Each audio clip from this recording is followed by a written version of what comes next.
Welcome, everybody. Welcome. Come on in, get settled. We've got a good panel up here for you all today. I don't know, how many out there are Seinfeld fans? A few. There was a great episode called The Understudy, where Bette Midler was starring in a Broadway play, and it's right around the Tanya Harding, Nancy Kerrigan incident, and ultimately the understudy wound up having to go on. So we have a wonderful group of panelists. If you are here to see Sari, I implore you to stay. I will not break a lace, and we'll have a good time with the questions. Today's topic, building teacher pipelines and reinventing the role of teachers. My name is Kinsey Rawe. I am SVP and GM of Instructional Services at Imagine Learning, so something near and dear to my heart. The panel discussion will focus on the need to reimagine, no pun intended, the role of the teacher in today's education system. We'll explore new approaches to teaching that can help educators be more effective and discuss strategies for attracting and retaining top talent in the teaching profession. The session will feature perspectives from education experts, as well as from teachers and administrators who have successfully implemented innovative practices in their classrooms and schools. With me today, I have Kate Eberle Walker with Presence Learning, Elisa Villanueva Beard, CEO of Teach for America, Jamie Poskin, founder and CEO of TeachFX, Dana Bryson, Senior Vice President, Social Impact Study.com, and Cynthia Sistek-Chandler, Professor of Education, Director of Social and Emotional Learning, National University. Much better talent up here than I, so please welcome them. Thanks.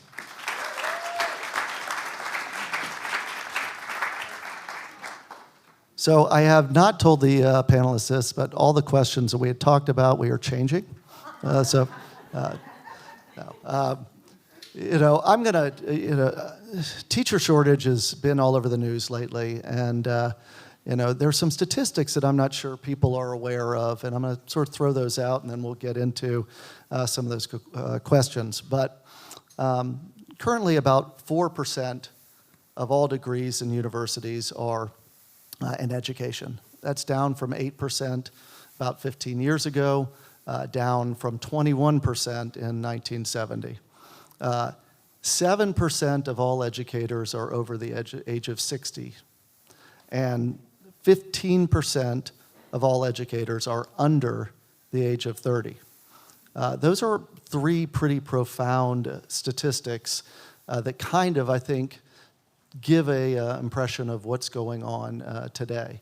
And one thing I didn't add on those stats, all of those stats are pre-pandemic. So it has only gotten worse. We know the statistics about shortage of labor in schools, impacting teachers, counselors, therapists, and school staff. That's not a new problem. In fact, it's been going on, as we just talked about, for several decades. But the pandemic has made it worse. Hot job market, salaries, ability to get work in a lot different environments, particularly for women. It has really created a strain on the teacher market. So let's start with strategies for attracting talent in this new landscape. What are the innovative approaches you and your organizations are driving to increase the number of professionals to fill critical roles in schools? Elisa, let's start with you. Since its founding in 1990, TFA has arguably done more to build teacher pipeline than most organizations, yet in recent years, only 1/3 as many teachers compared to the peak of 6,000 in 2013.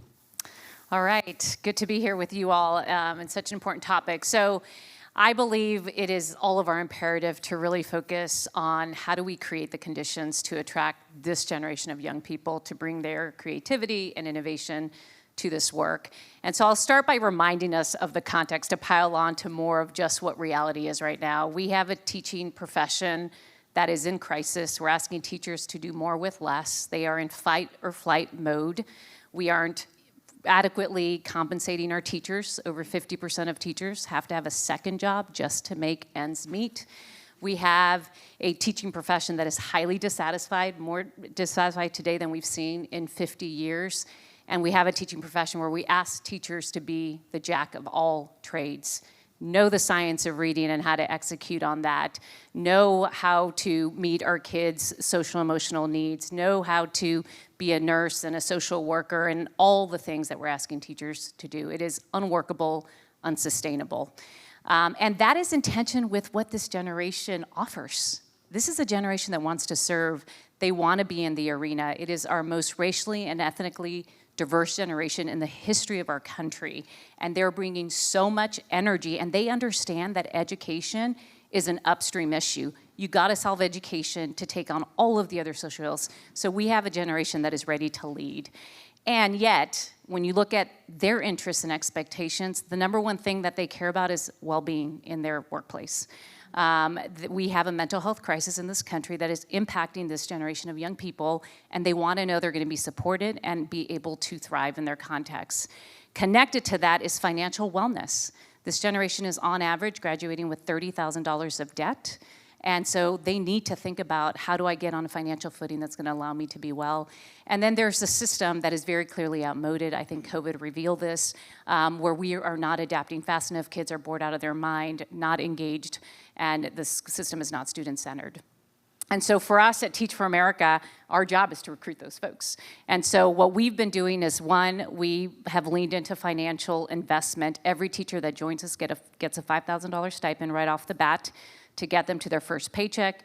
If you're a Pell Grant recipient or have DACA status, you get $10,000 to get you the first day. And we just ran that pilot, and we're going to continue to keep our foot on that pedal because it's working. The second is overall wellness, and we have to invest in students and teachers alike because they're one and the same. So we train and support our teachers on trauma-informed practices to create the conditions for kids to thrive. And second, we've partnered with BetterHelp, so all teachers have free access to counseling as they need it. Last year, our teachers accessed 16,000 hours of counseling, 98,000 text exchanges with counselors, and we're just scratching the surface on this. And then we're completely transforming and modernizing the way we do our work, to have it digitized, to allow our teachers to have best-in-class access to all the tools, resources that have learning, the science, learning, research integrated into it, so our teachers can accelerate and deliver on the impact that they signed up to have. And so we're really focused on that, and it's starting to work. Our core is growing by at least 25% this fall. And so we're getting some acceleration, and so we intend to stay there. And I think the broader conversation we need to be having is truly, how do we reinvent the role of the teacher? Because more of the same really isn't going to work to ensure that all of our kids are prepared for a 21st century global society. Thank you. Yep. Dana. Yes. That's it. Okay. I understand that Study.com has introduced an initiative that is designed to help address the teacher shortage and diversity and diversify the teaching population as well. Yeah. Tell us about your Keys to the Classroom initiative. Yes. How many teachers in the house here? School administrators? Fantastic. Thank you. Thank you for laying out such a great foundation about what's happening right now in the teaching ecosystem, as many of you all are experiencing. And it really is a system, and you all probably know this, but imagine going to school, to college to become a teacher, studying for your certification exam. Did you know that 50% of the folks who take the exam fail the first time? Did you know that 25% never pass? And it's worse for teacher candidates of color. And so it's exactly with that in mind that we built the Keys to the Classroom program, where we partner with innovative teacher educator prep programs. We've got 25 programs in 20 states. We work with state departments of education. We work with nonprofits. We work with school districts to grow and, most importantly, diversify the educator pipeline.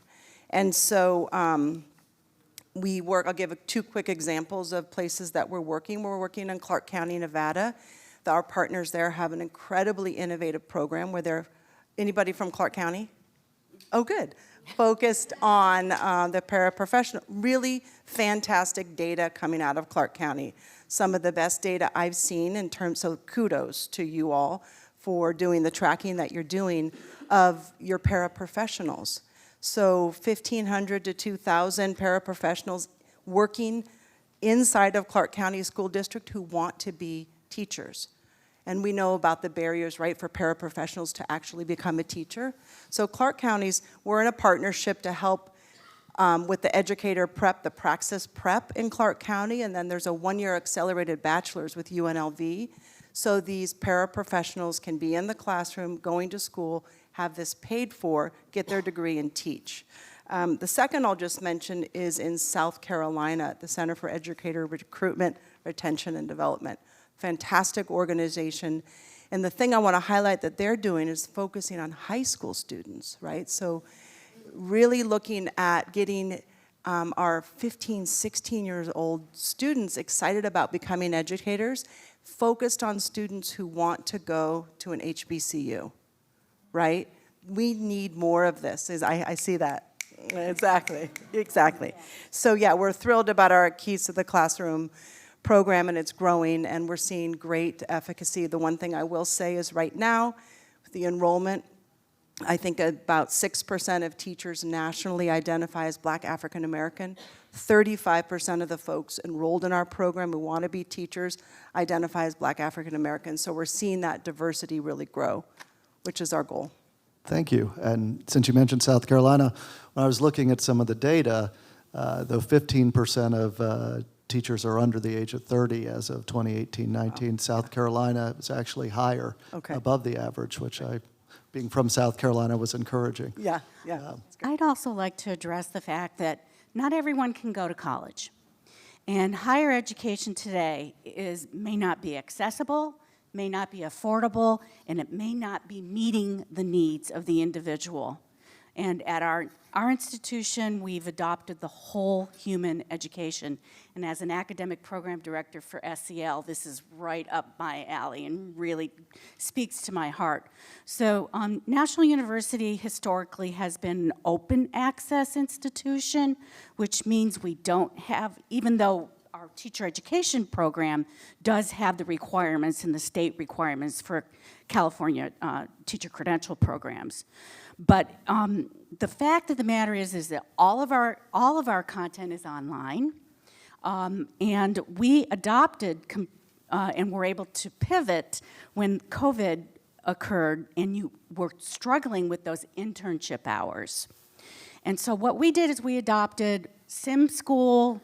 We adopted Go React so that there was recording, so that our candidates really were not losing out. It was just a tragic time for teacher candidates to get the practice that they needed to be in the classroom and make a difference. So I just wanted to talk about that because colleges is really, it's really a challenge, and we want to make sure that we're addressing a 33-year-old, 35-year-old who really wants to be a career changer and make a difference. That's great. Thank you. Speaking of SEL, Kate, obviously sort of non-teaching positions are also adversely impacted by this. We've known SPED staffing has been very difficult to fill for at least 2 decades. Related services along with that. Guidance counselors and the like. Talk about what you're doing along those lines. Yeah, so absolutely. I think that this is a case where special education related services were ahead of our time, where we were grappling with these workforce shortages long before COVID. And so I think, we innovated sooner, and what we've seen in our space, and we're working with special educators, with administrators, and we're hiring teams of speech therapists and school psychologists who were working in the school building and decided for various reasons that they didn't want to anymore. And so I would say the center of our strategy, which I think can work in a lot of places, is we said, well, while we're working to bring more talent into the sector, we also want to focus on not losing more than we have to. And one really great way to retain very talented therapists and educators, is to ask them, well, what if we could give you a different way to work? And for a lot of people, that is offering them some amount of ability to work from home and work remotely. And when we do that, we can, keep, I think what's most important, we can keep them working for longer with these children in schools and, giving their expertise to them and just, finding ways to let them do that on their terms. And it's been really interesting to watch. I mean, we now have thousands of individuals working with us, and some of them do still work in the school building, and this is a supplemental income source for them. Others have said, I don't want to work full-time anymore. I want to set my days and do it more flexibly, and they do it that way. But one way or another, we're keeping thousands of people who I really think otherwise we might be losing doing this work with children and keeping them where I think they keep showing us they want to do it. They want to be there for these kids, but they need to address their own needs for the way that they want to work and the way that they want to live. So I've just become a huge advocate across education for really looking at not being closed off to work from home, remote work. There are a lot of ways to do it, and sometimes one day a week of that, one day every 2 weeks can be enough for someone to give them what they need to keep them doing the work in schools. You bring up a great point, and just throw out to the rest of the group on remote work and its place in the future of teaching and education. I don't know if anyone wants to comment on that. If not, it's fine. It was a bonus question, so it's near and dear to my heart because our business is providing remote instruction, and similar to Kate, we have seen a lot of teachers who have left the in-classroom teaching for a lot of the things Elisa mentioned earlier, that it's just much better for them to work from home and make an impact that way. Sorry for that, but we talked a little bit about pipeline, but retention on that front. As mentioned, teachers are retiring earlier. We've got an aging population and a leaky bucket, essentially. Eventually you're going to have people retire, and you've got to get the number of your pipeline up. But we do want to retain as many of these good teachers as we can.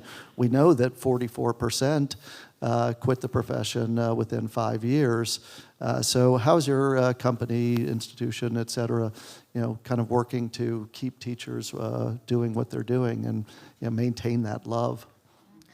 Yeah, this is really our focus at TeachFX. So for those unfamiliar, TeachFX is a tool where teachers record their class, and then we use voice AI to provide positive feedback to that teacher. So we look at high leverage practices that you're using.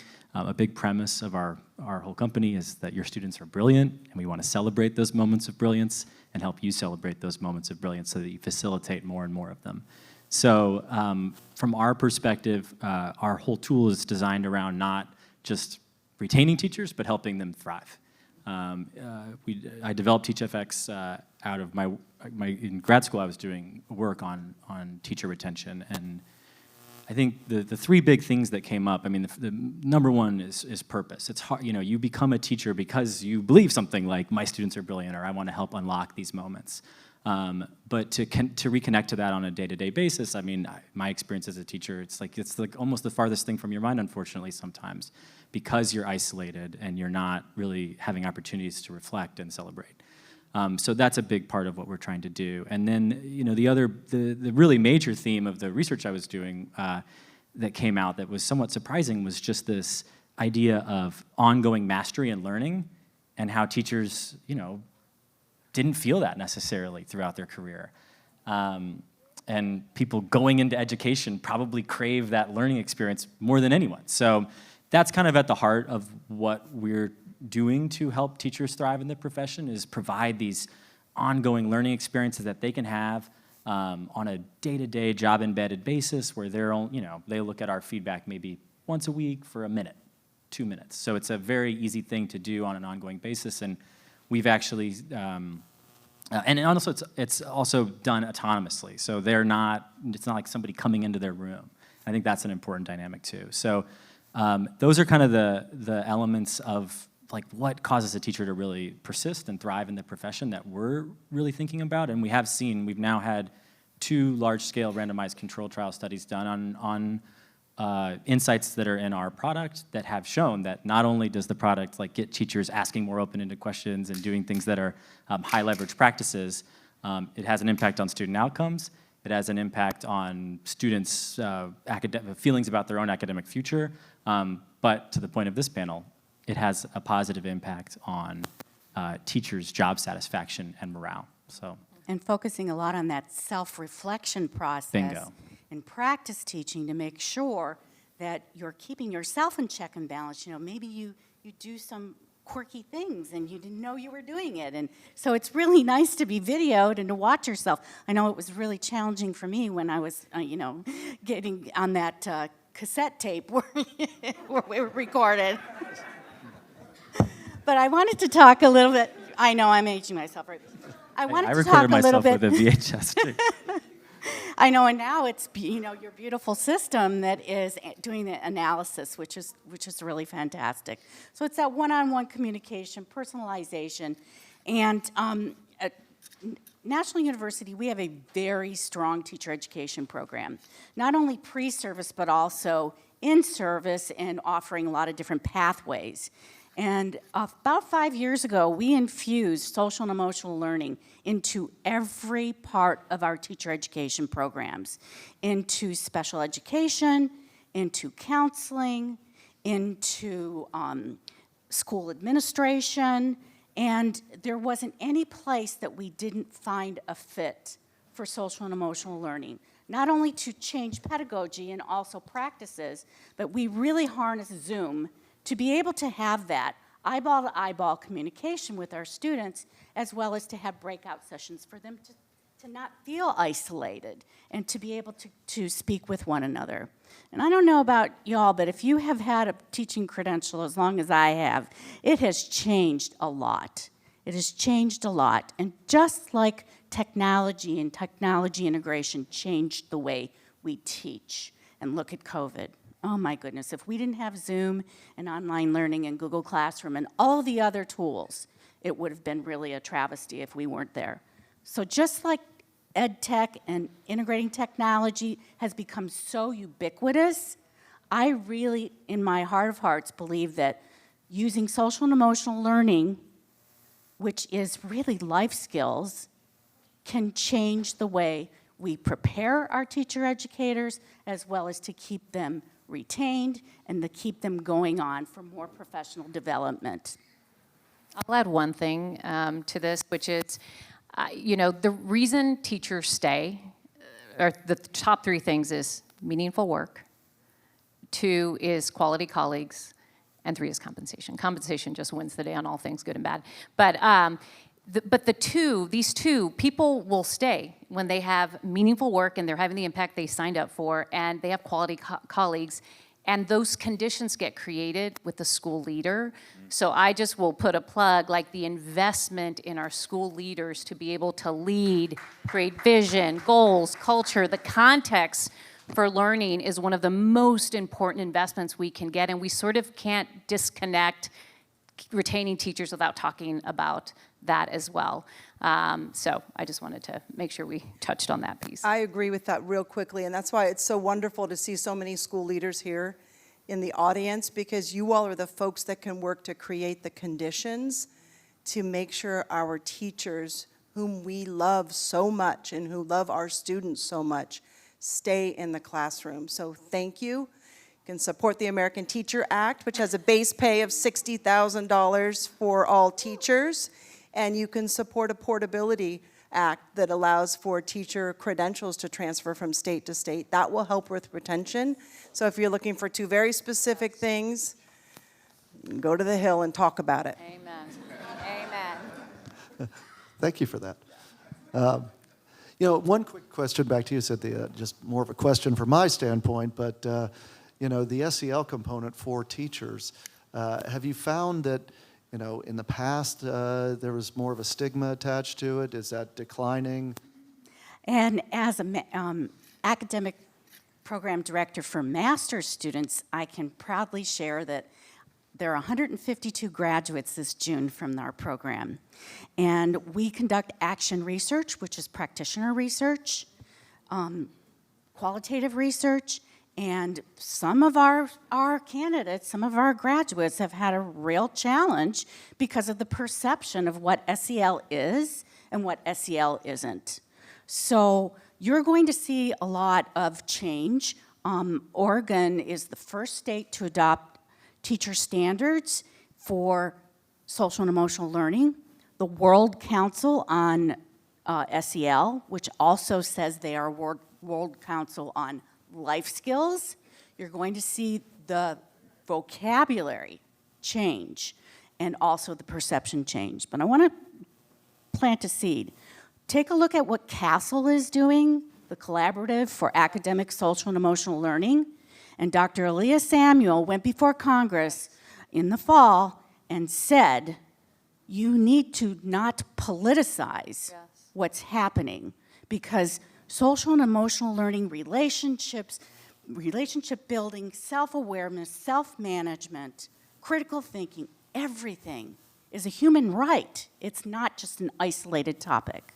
And we have some no-cost curriculum, I don't want to plug too much, but we have some no-cost curriculum, Harmony and Inspire, that beautifully gives you just some foundational pieces like meet up and buddy up, and hey, who doesn't want to be a buddy, and mix things up a little bit and have a sentence starter or something where you can really open up the dialogue and to get kids talking and to get adults talking too.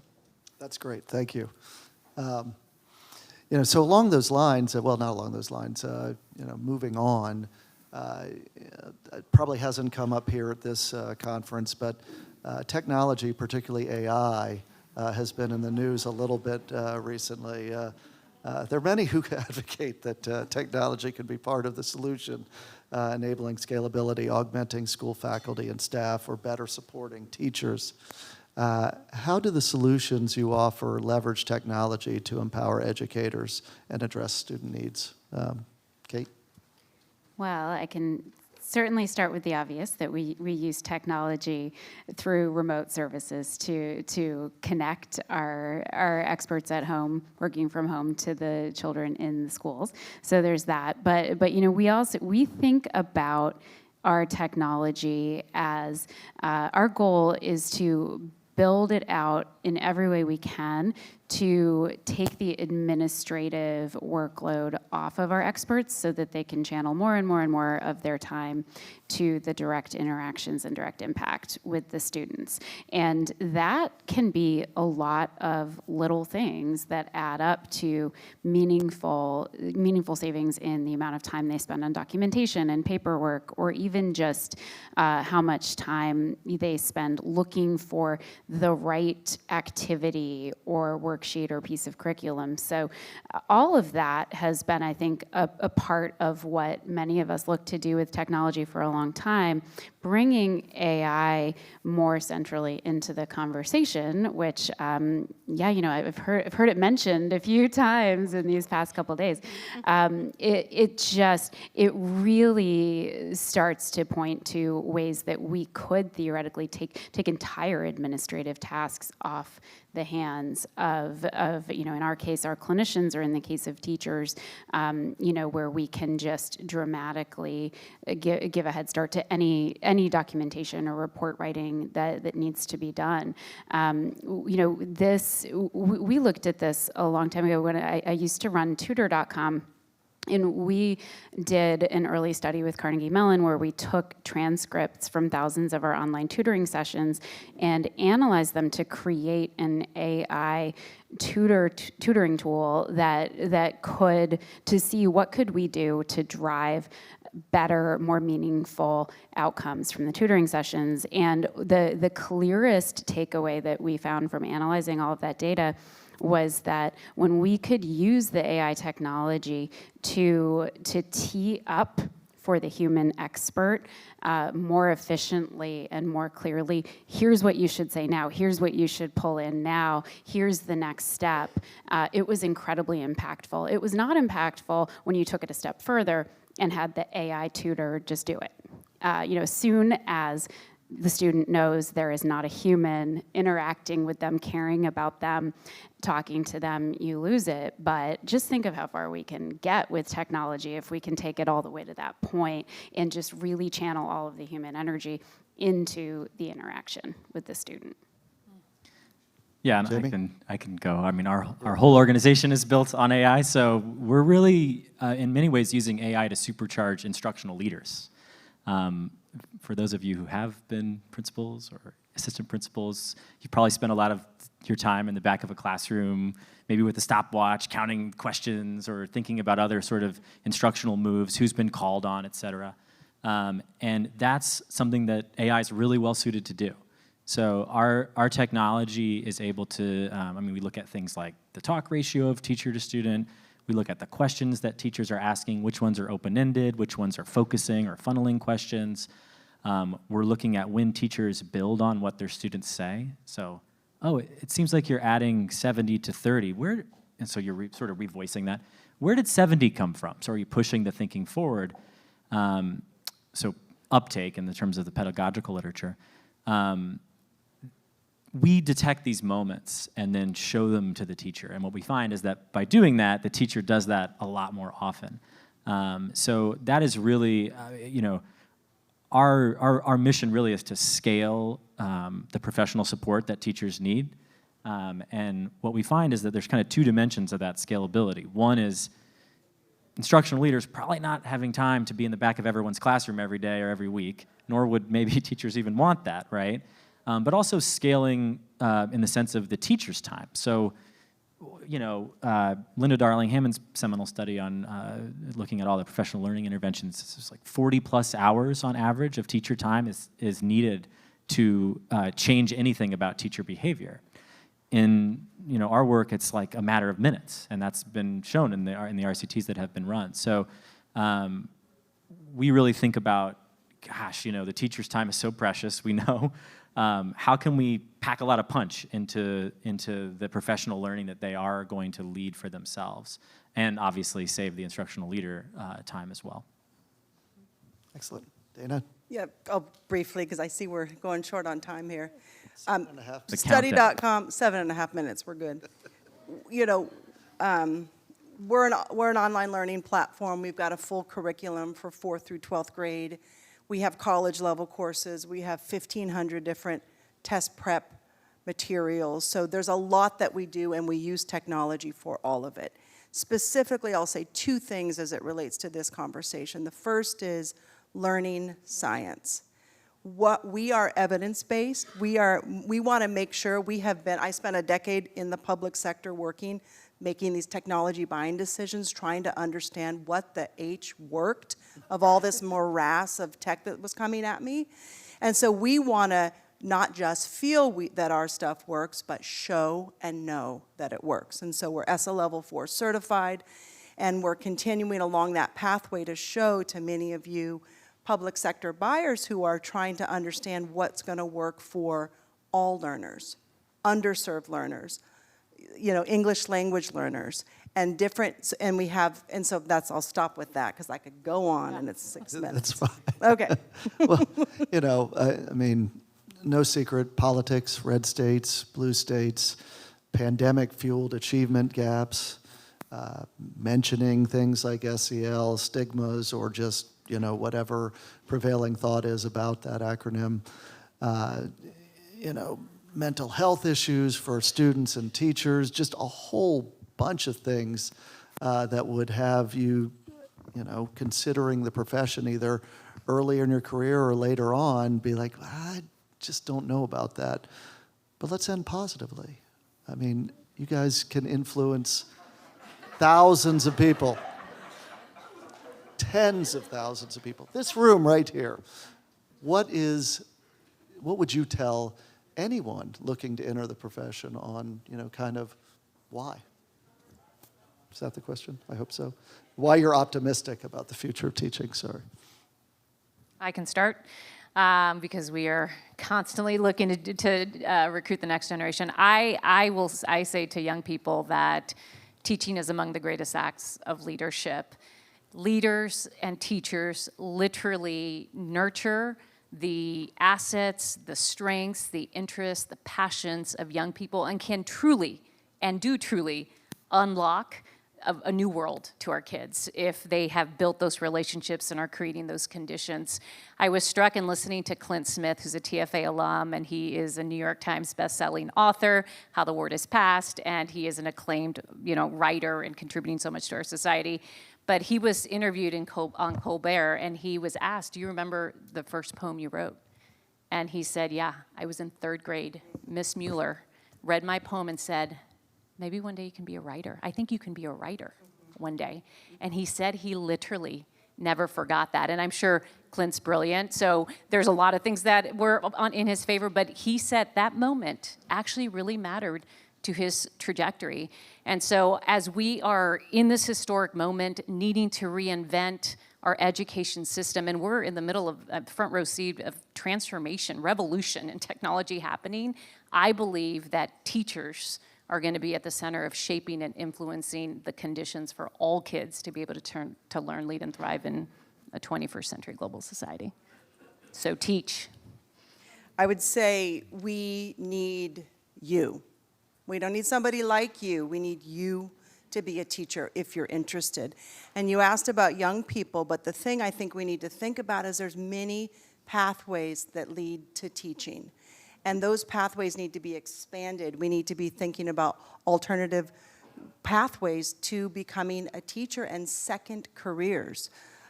Very quickly, my daughter's 11, Zaya Lucia. She looked up at me about 3 weeks ago and said, "Mom, are we going to have teachers in 2050? And I said, "What? Say more about that." That was actually the next question. Yeah. You would have gotten good TeachFX praise for that question. I was Say more about that. Say Yeah. more about that. That would have been a highlight. I in said, your "Well, report. why do we have teachers?" Well, I said, "Say more about that." She said, "Well, I have all the information I need. I can get it other places." And I said, "Okay, well, what's the role of the teacher?" And I wrote it down because I wanted to get it right. She said, "A teacher is a trusted guide for academic and emotional success." 11, Zaya Lucia, she's amazing. I said, "Okay, so what would it mean if that guide wasn't there?" And she said, "A lot of kids would not have a trusted adult." And that really stuck with me because we think so much about the pedagogy and the learning, and that's so important, but it's the hearts, right? We love our babies, and we need to take care of them, and we need to show them and teach them that love. And sometimes it's you as the teacher who's sometimes the only person who's doing that. So that's what I would say. I love that. I started teaching I'll give you a clap. I started teaching long before I became a parent, but I feel like there's so many similarities. It's really hard to do well. Which part? But there are just these tremendous moments of joy. And I think it's a fun job. I mean, it's a hard job, but a fun job. And in some ways, it's the hard that makes it fun. And for me, what gives me hope is that that's always going to be true. And how we connect to each other, how we as teachers connect to our students, and how they connect with each other is really what brings meaning to life, like those human relationships and interactions. And so that's what gives me hope, and I think just trying to do our best to celebrate and create more and more of those moments. You really build on relationships and individual assets instead of deficits, and looking at what our geniuses can do, not what they cannot do. So I think I'm done reeling over here because I also have an 11-year-old daughter, and if I asked her to write the definition of a teacher, she would not have written that. Well, did she use ChatGPT 3? Good option. But you know what I would say to someone considering this career path today is the good news is those who have come before you have raised and gotten a lot of attention directed towards the fact that we can't ask our teachers to do everything. And I am seeing a lot of really good programming and resources and funding come in to also place more mental health counselors in schools, to fund more professional development supports, more technology to support the work. So I am optimistic, I really am, that the work of a teacher will be better supported in the next generation. Well, y'all have been awesome. We're right at time. So beautifully done. Thank you.